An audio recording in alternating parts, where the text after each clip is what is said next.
ang gamiton. Dire na dayon sila sa page 84. Emperor Constantine.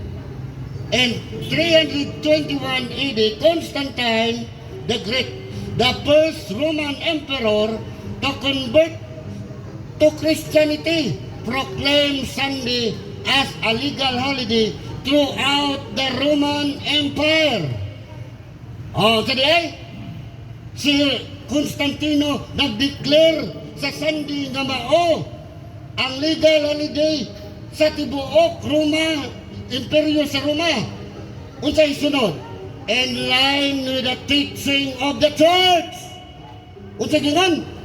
Sunod sa pagtulunan sa simbahan. Sa ato pa ni sunod lang si Constantine. Ever since Sunday has been celebrated as the Lord's Day. Sa ato pa di ay sukad pa kaniadto ang Sunday di ay ila nang giselebrate, wala pa si Constantino. Amen.